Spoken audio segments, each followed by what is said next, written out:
Hello, I am Rupa, CEO of dhanalakshmi College of Engineering, tambaram, Chennai.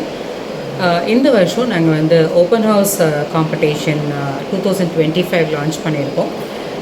This we are conducting for the past 10 years, and this year we are having almost 150 project displays, and students from 63 schools are participating here, and we have almost 2000 visitors anticipated for this particular project. The students have displayed their innovative projects in the new innovation and new technologies, and here we could see a lot of students' talents coming out. This is a high successful project which we have been conducting, and I am thankful to all the principals, schools and the students who have participated.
Engineering, we are going to conduct a project, openness project contest every day, every year we are conducting.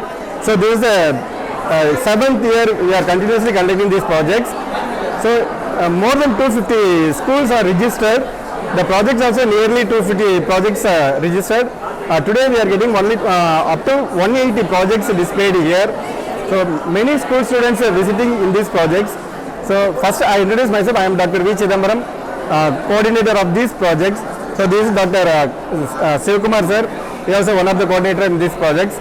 So every year we are conducting these projects. Sir, please say some few words. This is Dr. Sivakumar from dhanalakshmi College of Engineering. I am working as a director research and development. Every year we are conducting this type of programs to motivate our school students or exhibit their talents. Every year we are conducting this event because of we are promoting the knowledge or sharing the knowledge to schools, and we are bridge between schools and engineering colleges, so that students can motivate, or also we are conducting awareness programs and outreach program, student outreach program in particular schools. In the school itself we are conducting or demonstrating the latest technology called IoT, embedded systems, and AR, VR and drone technology. This type of technology we are going to conduct in your school. Based on their school request, we are conducting this outreach program, so that students gets benefited. Also they are getting their knowledge about recent trends. In this year our chairman are giving the prizes around 1.5 lakhs. First prize is 25,000 and second prize is 15,000 and third prize is 10,000. And also we are going to announce that we are already mentioned the themes, 5 themes, that is sustainable development goals themes. Based on that we are going to give the awards. For example, Young Scientist Award, Best Innovation Award, Best Prototype Award, Best AI Engineer Award. This type of awards we are going to issue now. The jury members are thoroughly evaluating the projects. They will give the result. After the result will be announced. So students use this opportunity. Also, their opportunity to visit our Center of Excellence called 3D printing, AR, VR, drone technology, and some more solar-based renewable energy systems lab. In this lab, students get more knowledge about the recent trends. Thank you so much.